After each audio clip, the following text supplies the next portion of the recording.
I was 87 years old last week, 87. Sometimes I catch myself in the mirror and wonder who that old woman is staring back at me. In my mind, I'm still 35, dancing in Robert's arms at our anniversary party. But my body, well, my body, tells a different story. You know what nobody tells you about getting old? That the hardest part isn't the aches or the wrinkles, or even watching friends leave this world before you. The hardest part is carrying all these years of wisdom and having so few people ask you what you've learned. That's why I decided to make this video today. Because if there's one thing I've figured out after nearly 9 decades on this earth, it's how to age not just with dignity, but with genuine joy. I've buried 2 husbands, raised 4 children, survived cancer twice, and lived through everything. From the Cold War to watching my great-grandchildren FaceTime me from their smartphones. Life has tried to break me more times than I can count, and yet here I am, still finding reasons to smile every single morning. The doctor told me last month I might not see another Christmas. So before I go, I want to share the 7 attitudes that have kept me not just alive all these years, but truly living. These aren't things I read in a book. These are lessons carved into my soul through triumph and heartbreak, through celebration and loss. My first husband James used to say, "Margaret, you've got more life in your little finger than most folks have in their whole body." If that's true, it's because of these 7 approaches to aging I'm about to share with you. The first attitude that changed everything for me was accepting impermanence. While fighting for what matters, when I was 62, I woke up one Tuesday morning and found James unresponsive beside me. Just like that, after 41 years of marriage, I was alone. The paramedics said it was a massive stroke, that he felt no pain, but I certainly did. For months after, I'd walk around our house touching his things, his reading glasses on the nightstand, his favorite coffee mug, the sweater that still smelled like him. I thought the grief would kill me too. Each night, I'd lay in our bed and whisper, "Take me too. Lord, I've had enough." But one morning about 6 months after James died, I was sitting on our porch watching the sunrise. James and I used to do that together every anniversary, no matter the weather. As I sat there alone, I noticed something I'd never seen before. The way the light filtered through the oak trees, how it danced across the lawn. It was breathtaking, and in that moment, I realized something profound. James was gone, yes, but beauty wasn't, purpose wasn't, love wasn't. I could accept that everything and everyone in this life is temporary, including me, while still fighting like hell for the things that make life worth living. That day, I joined a widows support group at church. 6 months later, I volunteered at the Children's Hospital reading to sick kids. A year after that, I went on my first solo trip to the Grand Canyon, something James and I had always planned to do together. Accepting impermanence doesn't mean giving up. It means understanding that everything changes and finding the courage to change along with it. When my arthritis got so bad I couldn't knit anymore, something I'd done since I was a girl, I didn't stop creating. I switched to painting with watercolors when my eyes got too weak for that. I started dictating my memoirs to my granddaughter Jennifer. Every loss opens the door to some new possibility, if you're brave enough to look for it. That's the first attitude that saved me, embracing change while still fighting for joy. The second attitude is equally important, prioritizing connection over accumulation. When I look back at my 50s and 60s, I spent so much time worrying about retirement accounts and property values. Will we have enough? Should we downsize? What about long-term care insurance? These weren't bad questions to ask, but they consumed me. Meanwhile, birthdays went uncelebrated, phone calls went unreturned, opportunities for connection slipped away. Then my daughter Sarah was diagnosed with breast cancer at just 39. Suddenly, nothing mattered but being there for her and her children. I moved into her house for 6 months during her treatment. We had conversations we'd been avoiding for decades. I helped her shave her head when the chemo took her beautiful red hair she'd inherited from me. Those 6 months changed our relationship forever. Yes, Sarah recovered. She just celebrated her 65th birthday. Can you believe it? But more importantly, those months taught me what really matters when everything else falls away. It's not the lake house or the investment portfolio or even good health. It's sitting beside someone you love in the dark, holding their hand when there's nothing left to say. It's the invisible threads that connect us to each other, even when our bodies fail us. After Sarah got better, I went home and did something that shocked everyone. I sold the big house James and I had worked so hard for, gave most of the proceeds to my children, kept enough to live comfortably but modestly, and moved into a small apartment near my grandchildren. "Mom, what are you doing?" my son William asked. "That house was your security." "No," I told him. "You kids are my security. Love is my security. The rest is just stuff." Since then, I've never once regretted having fewer possessions and more presence in the lives of those I love. That's the second attitude, understanding that the wealth that matters can't be measured in dollars. The third attitude, and this one took me decades to learn, is embracing discomfort as the price of growth. Getting old isn't comfortable. Your joints ache, your energy wanes, your independence slips away bit by bit. You become invisible in a world obsessed with youth. When I turned 70, I could barely walk up a flight of stairs without getting winded. My doctor warned me that if I didn't start exercising, I'd be in a wheelchair within 5 years. "At your age," he said, "it's use it or lose it." I'd never been athletic. The thought of going to a gym filled me with dread, but the thought of losing my independence terrified me more. So I joined a senior water aerobics class at the YMCA. That first day, I couldn't even finish the warm-up. I went home crying, humiliated. "I can't do this," I told my second husband, Frank. "I'm too old to start now." "Too old," he said. "Margaret, you've got at least 20 more years on this earth. Do you want them to be good years or bad years? Because that's the choice you're making right now." So I went back, and I kept going back 3 times a week for the next 15 years. Yes, it was uncomfortable. Yes, it was hard. But you know what? I'm 87, and I still live independently. I still drive. I still travel to see my great-grandchildren. And when my contemporaries started needing walkers and wheelchairs, I was still dancing at my grandson's wedding. The discomfort of change is temporary. The discomfort of staying the same is permanent. That's the third attitude, understanding that comfort is overrated when it comes at the expense of growth. The fourth attitude is one I wish I'd learned much sooner: practicing radical gratitude, especially for what remains. When you're young, you spend so much time focusing on what you don't have yet. When you're old, the temptation is to focus on what you've lost. At 75, I had to get hearing aids. I was furious. I'd always had perfect hearing, better than James, who was always asking me what did they say during movies. Now suddenly I was the one saying pardon and could you repeat that? I hated those hearing aids, hated how they felt, how they looked, what they represented. Then one day, I was sitting in the park with my great-granddaughter Lily, who was about 4 at the time. She was chattering away about butterflies or princesses or whatever 4-year-olds talk about. Without thinking, I reached up and turned off my hearing aids. Blessed silence. Lily noticed immediately. "Grandma, can you hear me?" she asked, her little face concerned. "Not right now, sweetheart," I told her. Grandma turned off her ears for a minute. Her eyes got wide. "You can turn off your ears? That's amazing." And just like that, my perspective shifted. What I had seen as a shameful disability, this child saw as a superpower. I could turn off my ears. How many people stuck in boring meetings or listening to barking dogs would love that ability?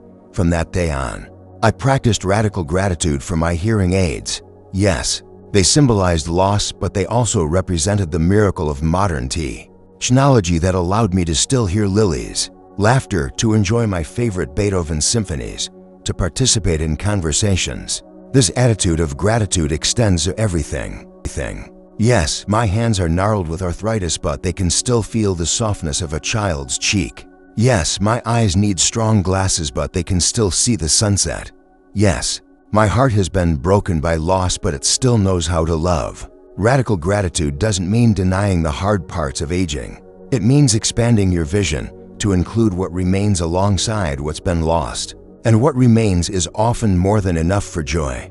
The fifth attitude that transformed my later years was learning to live fully in the present without abandoning the future. When you're old, people expect you to live in the past, They think you have no future to plan for, no aspiration beyond reminiscing about the good old days. When Frank died, that was 8 years ago now, even my own children started talking about me in the past tense.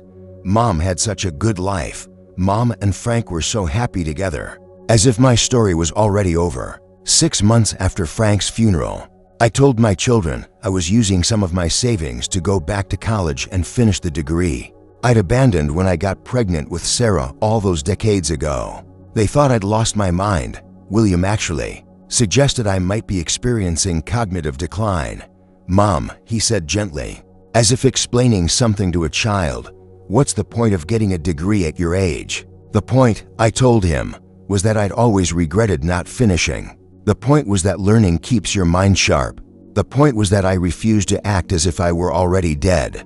Just because I was widowed and over 80, it took me for years, attending part-time, but I earned that bachelor's degree in English literature at the age of 84. At the graduation ceremony, I was by far the oldest person in a cap and gown, but I wasn't the only senior citizen. There were a handful of us gray-haired graduates, all proving that a future worth planning for doesn't end until you draw your last breath. Living in the present doesn't mean abandoning dreams for tomorrow.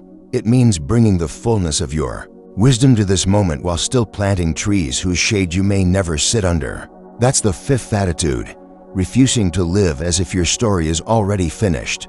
The sixth attitude is perhaps the most countercultural, practicing interdependence rather than clinging to independence. Our society worships self-sufficiency. We measure adulthood by how well we can stand alone. Needing help is seen as weakness, but that model of aging will destroy you, because the truth is, no human being at any age is truly independent. We all need each other. It's just that in youth and middle age, the dependencies are often invisible or denied. When I fell and broke my hip at 82, I had to move in with Sarah for 3 months during my recovery. After a lifetime of taking care of others, suddenly I needed help with the most basic tasks: bathing, dressing, using the bathroom. My pride was hurt far worse than my hip. One evening, as Sarah was helping me wash my hair, something I couldn't do by myself yet, I broke down crying. I hate being a burden, I told her. I hate needing so much help. Sarah's hands stilled in my wet hair. Mom, she said, do you remember when I had cancer? How you moved in and took care of me and my kids for 6 months? Of course, I said. You needed me, and was I a burden to you? She asked. Never, I answered immediately. You are my daughter. Taking care of you was a privilege. Well, she said, resuming washing my hair, now you're my mother who needs care, and it's my privilege to give it back to you. That moment transformed how I see giving and receiving help. We're meant to flow between these roles throughout our lives, sometimes giving care, sometimes receiving it. Resisting help doesn't make you strong. It cuts you off from the beautiful cycle of human interdependence. Now, I ask for help when I need it, without shame. And I continue to give help where I can, whether that's sharing wisdom with a young mother at church, or simply listening to my neighbor's worries over tea. This balance of giving and receiving keeps me connected to the flow of life. The seventh and final attitude, the one that encompasses all the others, is choosing love over fear. At every crossroads, aging brings so many legitimate fears: fear of illness, fear of dependence, fear of loss, fear of irrelevance, fear of death itself. These fears can shrink your world until you're living in an ever smaller circle of perceived safety. I've watched it happen to friends who stopped traveling, then stopped driving, then stopped leaving their homes, then stopped having visitors, all in the name of avoiding risk. But a life ruled by fear is no life at all, especially in your later years, when time becomes more precious than ever. When I was diagnosed with skin cancer at 78, the doctor recommended an aggressive treatment that would require multiple surgeries and a lengthy recovery. My immediate reaction was fear, not just of the cancer, but of the treatment itself. At my age, even minor surgery carries risks. As I was weighing my options, my 8-year-old great-grandson Tyler came to visit. He knew I was sick, but not the details. As we sat together on the porch swing, he asked me with a child's directness, "Are you going to die, Grandma?" I considered softening the truth, but decided he deserved honesty. We all die eventually, Tyler. But I'm not planning on it anytime soon. The doctors want to do some surgeries to help me stay healthy longer." He thought about this seriously, then said, "You should do it, because we're going fishing next summer. Remember, you promised." In that moment, love for this child and for all my family overwhelmed my fear. Yes, surgery was risky. Yes, recovery would be difficult. But the alternative was missing precious time with the people I love most. I had the surgeries. The recovery was every bit as hard as I'd feared.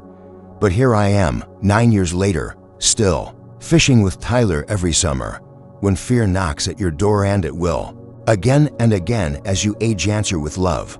Love for others, love for life itself, love for the miracle of each day you're given, no matter how imperfect. These 7 attitudes have carried me through the joys and sorrows of nearly 9 decades. Accepting impermanence while fighting for what matters, prioritizing connection over accumulation, embracing discomfort as the price of growth, practicing radical gratitude, especially for what remains, living fully in the present without abandoning the future, practicing interdependence rather than clinging to independence, and choosing love over fear at every crossroads. I don't know how much time I have left. None of us do, really. The difference at my age is that I can no longer pretend otherwise. But that awareness doesn't diminish my days, it magnifies them.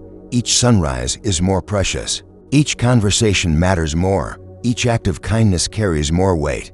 Last week on my birthday, my entire family gathered for generations under one roof. As I looked around at all those beloved faces, I felt a fullness that's hard to describe. Despite the aches and limitations of this aging body, despite the losses I've endured, I wouldn't trade places with my younger self for anything. Because that younger Margaret, for all her smooth skin and boundless energy, didn't know what I know now, that a life well lived isn't measured by its length, but by its depth. By how fully you loved, by how completely you gave yourself to each day, by how courageously you faced both joy and sorrow. If you're watching this and you're afraid of getting older, or if you're already aging and afraid of what's to come, I hope these 7 attitudes offer you not just comfort, but a roadmap. Because while aging isn't optional, how we age largely is. We can approach our later years with bitterness and resistance, or with openness and grace. We can focus on what we're losing, or celebrate what we still have to give. We can isolate ourselves in fear, or connect more deeply with love. The choice is ours, and it's a choice we make not once, but every single day. I choose joy. I choose engagement. I choose love. Even on the hard days, especially on the hard days, I choose to see the beauty that remains. Because time is too precious to spend it any other way. Thank you for listening to an old woman's reflections.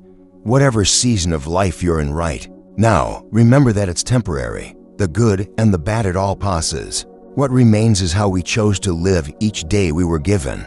Choose wisely, my friends. Choose joy. Choose love. Choose life in all its messy, imperfect fullness. That's how you age, not just with quality, but with genuine joy that nothing, not even death itself, can take away from you. And if no one has told you lately, you're doing better than you think. The mere fact that you're seeking wisdom means you're already on the right path. Trust the journey. Trust yourself, and know that even when the road gets steep, there's beauty waiting around the next bend. That's what 87 years has taught me. And it's the legacy I hope to leave behind when I'm gone, not money or possessions, but this simple truth that a life well lived is measured by how deeply you loved and how fully you embraced each day, no matter how many or how few were given to you. God bless you, and thank you for your time today. Remember, it's never too early and never too late to choose joy.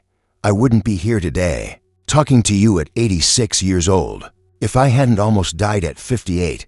That's the brutal truth. The doctor walked into my hospital room that cold December morning, clipboard in hand, and said words that still echo in my mind. "Mr. Thompson, you've been living on borrowed time. What you do next will determine if you see next Christmas." His eyes held mine for what felt like forever. "It's entirely up to you now." I remember the steady beep of monitors, the antiseptic smell that never quite leaves your nostrils, and how the winter light cast long shadows across the sterile floor. My wife Martha sat beside me, her fingers interlaced with mine so tightly that I could feel her wedding ring. Pressing into my skin, our children, Samantha, David, and little Emily, had just gone to the cafeteria. They didn't need to hear. What came next? I'd spent decades running a successful law firm, built a beautiful home in Connecticut, and had managed to provide my family with everything they could ever need. Everything except a husband and father who would actually be around to enjoy it with them. The heart attack had come without warning during my morning jog. One moment I was planning my day's meetings, the next I was on the cold pavement, a stranger, performing CPR while someone called 911. 3 minutes more, they told me later, and we wouldn't be having this conversation. As I lay in that hospital bed, I realized something that changed everything. I wasn't afraid of dying. I was afraid of not truly living before I did. That's why I'm sharing this with you today. Not because I want your sympathy, but because I don't want you to wait for your own wake-up call. By the time it comes, it might be too late. The 5 biggest mistakes I see people make, mistakes I made myself, aren't just cutting years off your life. They're stealing the joy from whatever time you do have. And I'm here to tell you, at 86, with the perspective only decades can bring, that it doesn't have to be this way.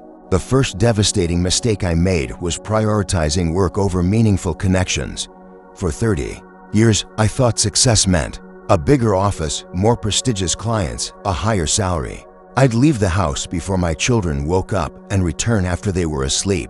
I'd check my watch during school plays and recitals, mentally calculating how quickly I could leave to prepare for the next day's meetings. I remember the day David, my son, won the state swimming championship.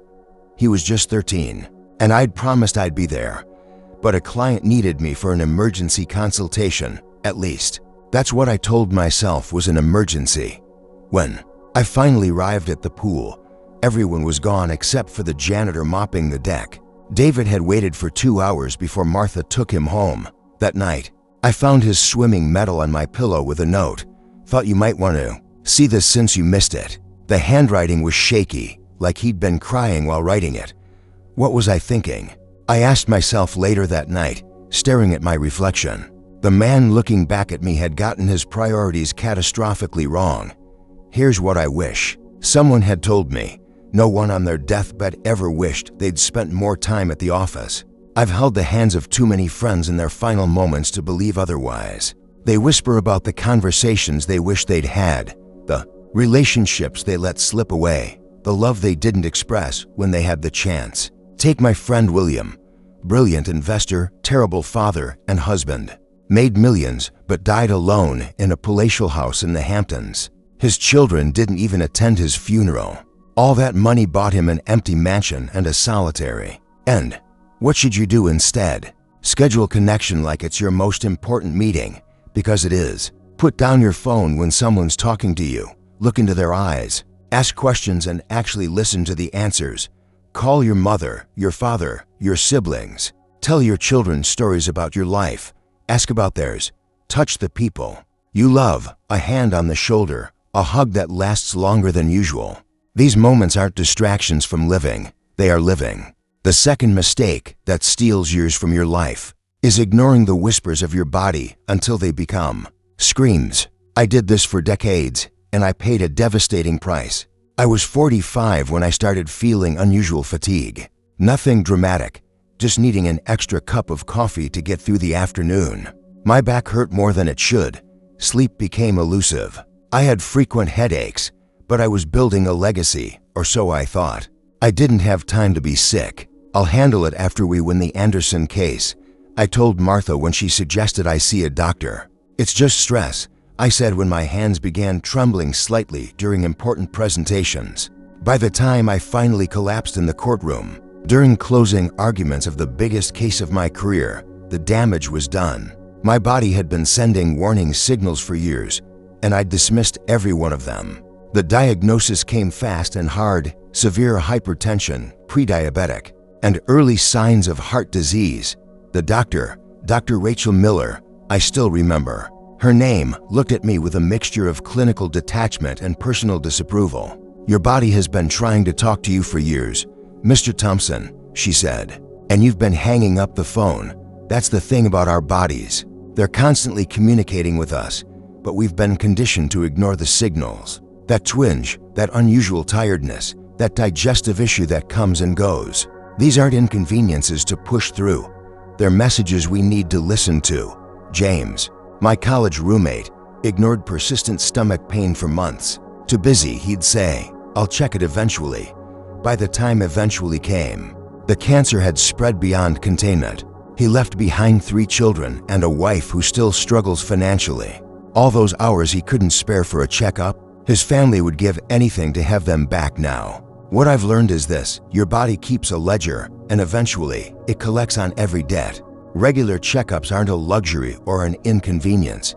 They're a non-negotiable investment in your future. Those warning signs, they're gifts, not burdens. They're your body's way of whispering, "Pay attention now," before it has to scream, "Too late" later. The third mistake, one that silently steals both quality and quantity of life, is nursing bitterness and resentment like they're precious possessions rather than poison. For 17 years, I didn't speak to my brother Robert. 17 years over a business disagreement that, looking back now, seems laughably insignificant. We had built a small side company together in our 30s, and when it came time to sell, we disagreed on terms. Words were said that couldn't be unsaid. Pride hardened into stubbornness, which calcified into something darker. I missed his children growing up. He missed mine. Our parents died during those years, and we stood at opposite ends of their funerals. The chasm between us wider than the graves we stood beside. All that time, I was carrying something toxic inside me. Every time I thought of Robert, my jaw would clench, my blood pressure would rise, and that knot in my stomach would tighten. I didn't realize that my resentment wasn't hurting him. It was hurting me. The research is unequivocal on this point. Chronic anger and hostility significantly increase your risk of heart disease, stroke, and immune system problems. But the studies don't capture the deeper cost, the moments lost, the joy diminished, the peace forfeited. I was 73 when I finally reached out to Robert. I'd had another health scare, nothing as serious as the heart attack, but enough to remind me that our time isn't infinite. I called him on his birthday, my hand trembling as I dialed a number I'd had to track down through his son. "It's been too long," I said when he answered, my voice cracking, "and that's my fault." There was a long silence, and I thought he might hang up. Then I heard a sound that broke and healed my heart simultaneously, my brother, crying quietly. On the other end of the line, "I've missed you, James," he said finally. "I've missed you every day." We met the following week at a small diner halfway between our homes. We were 2 old men by then, our hair white, our movements slower. But when we embraced in the parking lot, I felt a weight lift that I hadn't even realized I'd been carrying. Robert died 3 years later, instead of 17 years of silence. We could have had 20 years of brotherhood. That's a math that haunts me still. What I know now is that forgiveness isn't a gift you give someone else. It's a gift you give yourself. Carrying anger is like drinking poison and expecting the other person to die. It doesn't work that way. They go about their lives while you suffer the consequences. Is there someone you need to forgive? Someone you need to ask forgiveness from? Don't wait. That conversation might be uncomfortable for an hour, but the liberation lasts forever. And the years it might add to your life, those are precious beyond measure. The fourth mistake that robs people of vital years is something we rarely talk about openly, but it's destroying lives in slow motion, failing to find purpose beyond your primary career or role. For decades, I defined myself entirely as a lawyer and provider for my family. My business card might as well have been tattooed on my forehead. It was my entire identity. So when retirement loomed, I wasn't just facing the end of a job, I was facing an existential crisis. This happens to so many of us. The executive who loses her sense of worth when she turns in her company badge. The mother who feels adrift when her children leave home. The athlete who disappears from public consciousness when he can no longer compete. My neighbor Edward was a brilliant surgeon, gifted hands, saved countless lives. When arthritis forced him to retire at 68, he withered before our eyes. Within 2 years, this vibrant, intelligent man rarely left his house. Within 5, he was gone, not from any specific disease, but from what I can only describe as the disease of purposelessness. I was headed down the same path after my retirement party. For months, I wandered my house like a ghost, irritating Martha with my constant rearranging of the kitchen cabinets and obsessive lawn maintenance. I'd achieved everything I'd set out to achieve professionally, and now what? The turning point came when I reluctantly agreed to help a young attorney with a pro bono immigration case. Jessica was a fiery young lawyer with more passion than experience, and she needed someone who understood the complexities of the system. I agreed only because she was my niece's friend and I couldn't gracefully decline. What started as a favor became an awakening, working with families who had risked everything for a chance at safety and opportunity. It lit something in me that my corporate work never had. I wasn't just applying legal expertise. I was changing lives in tangible ways. That one case led to another, then another. Soon, I was volunteering 20 hours a week at a legal aid clinic, mentoring young attorneys and advocating for policy changes. I didn't need the money or the status. What I needed, what we all need, was the knowledge that my existence mattered, that I was contributing something meaningful to the world. Studies show that people with a strong sense of purpose live longer, have lower rates of heart disease and Alzheimer's, and recover more quickly from illness and surgery. It's not just about having something to do, it's about having something to live for. Your purpose doesn't have to be grandiose. It might be creating beautiful gardens that bring joy to your neighborhood. It might be mentoring one child who needs guidance. It might be using your hard-won wisdom to advocate for changes in your community. The size of the impact doesn't matter. What matters is that you know, bone deep, that your presence on this earth makes a positive difference. Find that thing, that contribution that only you, with your unique combination of experiences and skills, can make. It will add not just years to your life, but life to your years. The fifth and final mistake I see too many people make, one that insidiously drains life's quality and quantity, is allowing fear to make your world smaller and smaller as you age. After my heart attack, I was afraid of everything. Afraid to exercise in case I pushed too hard. Afraid to travel in case I had another episode far from my doctors. Afraid to try new things. Eat at new restaurants, meet new people.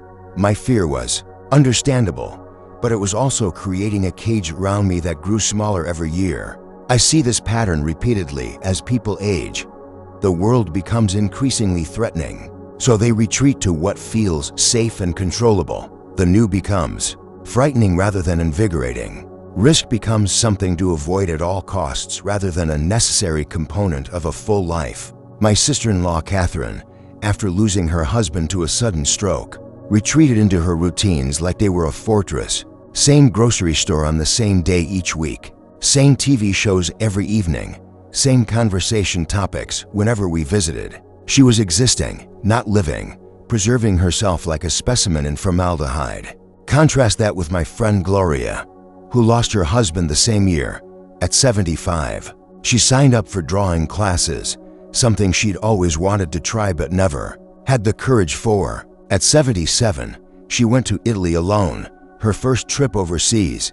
At 80, she started volunteering with refugee children, teaching them English through art. I could sit at home waiting to die, she told me over coffee last year, her eyes bright with the light of engagement, or I could live until I die. Seems like an easy choice when you put it that way. Living until you die. That's the secret that too few discover in time. I'm not suggesting recklessness, I'm suggesting courage. The courage to keep expanding rather than contracting, to keep learning, growing, and experiencing. To accept that safety is ultimately an illusion. None of us makes it out of here alive, after all, and that a life without appropriate risk is merely existing. 2 years after my heart attack, I went skydiving with my grandson Jason on his 18th birthday. Martha thought I'd lost my mind. My cardiologist made me take additional tests before reluctantly clearing me. But I needed to know that fear wouldn't define my remaining years. The moment the plane door opened and the roar of the wind hit me, I was terrified. But when we jumped and that initial terror gave way to exhilaration, I understood something profound. I was more afraid of reaching the end of my life with regrets than I was of any physical risk. Since then, I've made it a point to do something that scares me at least once a month. Sometimes it's as dramatic as trying extreme sports with medical clearance. I'm not completely reckless. More often, it's emotional courage, having difficult conversations I'd previously avoided, expressing feelings I'd kept hidden, allowing myself to be vulnerable in new relationships. The research confirms what I've experienced: novelty and challenge keep our brains healthy as we age. Learning new skills creates new neural pathways. Stepping outside comfort zones improves cognitive flexibility. The very things that fear tells us to avoid are often the things that keep us vibrant and alive. So ask yourself, where are you allowing fear to make your world smaller? What experiences are you denying yourself? What growth are you avoiding? The answer to those questions might just show you where your additional years, and more importantly, your joy is hiding. As I look back now from the vantage point of 86 years, I can trace the trajectory of my life like following a river. On a map, I can see where it flowed strong and true and where it almost dried up completely. I can see the dams I built myself and the moments when I finally had the wisdom to tear them down. 5 mistakes, 5 opportunities to choose differently, putting work above connection, ignoring your body's whispers until they become screams, nursing resentment instead of practicing forgiveness, failing to develop purpose beyond your primary career, allowing fear to shrink your world as you age. I made every one of these mistakes, and they nearly cost me everything. The heart attack at 58 wasn't the worst thing that happened to me. It was the best because it woke me up while I still had time to change. Not everyone gets that second chance. My brother Robert didn't. My friend James didn't. My colleague Edward didn't. But you, listening to me right now, you still have time, whether you're 20 or 70. Tomorrow morning represents a new opportunity to live differently. Call the person you need to forgive. Schedule the medical checkup you've been postponing. Block time in your calendar for the people who matter most. Explore what gives your life meaning beyond your job title. Take one small step outside your comfort zone. These aren't just strategies for living longer, though the science clearly shows they work. They're strategies for living better, for ensuring that the time you have, whether it's 5 more years or 50, is rich with meaning, connection, and joy. I know this because I've lived both ways. The way that leads to a hospital bed at 58, wondering if you've wasted your precious decades, and the way that leads to 86, looking back with gratitude rather than regret. The choice, as my doctor told me all those years ago, is entirely up to you now. I hope you choose wisely. I hope, when you reach my age, you can look back and say, I made mistakes, but I learned from them. I didn't just exist, I truly lived. That's all any of us can hope for in the end.